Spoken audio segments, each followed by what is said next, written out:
I'm Kerri. This is my mentee, Lindsay, and we're going to be reading a piece that we developed in the fiction workshop. Each of us we created a character, and then together we decided where those two characters would meet, which is kind of hard because our characters are really different. This is Chance Meeting. I slammed the door shut of my father's 2004 Audi. Where am I? I said to myself aloud. I felt like I had been driving for days. I walk around for a bit. I pass shops and boutiques before I walk into a huge museum. My heels clacked on the shiny floor. I heard children's laughter in the distance. Being in this museum reminds me of summer field trips I used to take with my mom. We would go to the Museum of Modern Art every summer and meet up on new artists. My mother was such a gifted artist who had the mind of a 10-year-old. Here comes the waterworks, I said to myself in the head. I never thought that her death would be this hard to deal with. It's been 5 years. I ran into the bathroom and caught my tears before they fell. Just a little smudge, I can fix that, I said aloud, taking my makeup bag out. As I began to fix my mascara, a little kid bumped me out of nowhere. Yay, my classmates and I screamed as we flew off the old yellow school bus and ran toward the huge sanded stone museum. Oh, now, walk slower, you'll trip, my second grade teacher, Mrs. Foster, mumbled as she rearranged her crooked frizzy bun. You could fall, bump your head, get a concussion, go into a coma, die. Oh my, she exclaimed, as worst-case scenarios flew through her mind. I tried to ignore these frantic, worried cautions and skipped into the huge building with marble floors and gigantic dinosaurs. I stopped when I saw T-Rex bones assembled before me.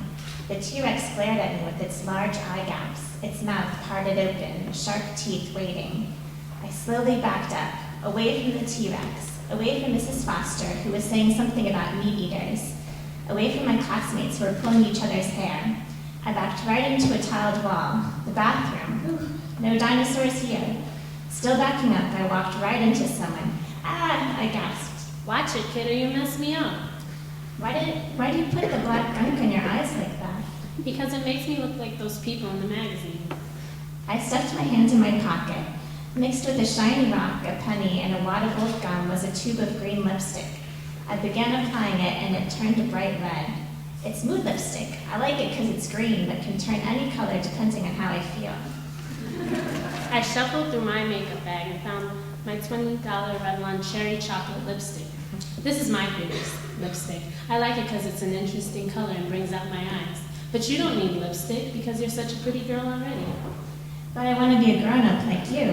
You can do anything. Not anything. I'm in school and my dad treats me like I'm 5. I'm 19 and I don't have a job. I'm so behind in school and my schoolwork, I think I might drop out next semester.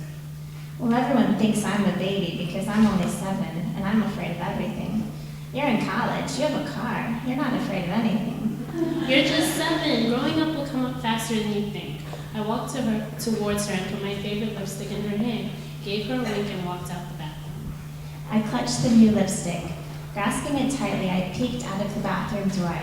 The T-Rex loomed ahead. I can do this, I repeated. Check out those dry lips. He could use a little lipstick. I giggled. Then I skipped right past him and searched for my classmates. As I walked out the bathroom, I felt so much better. Now I understand what my mother must have felt like. My mother must have loved her job and she would want me to have a better life. Who knows, maybe even get along with my dad. I walked out the museum down the wall-painted streets. As I got into my car, my cell phone rang.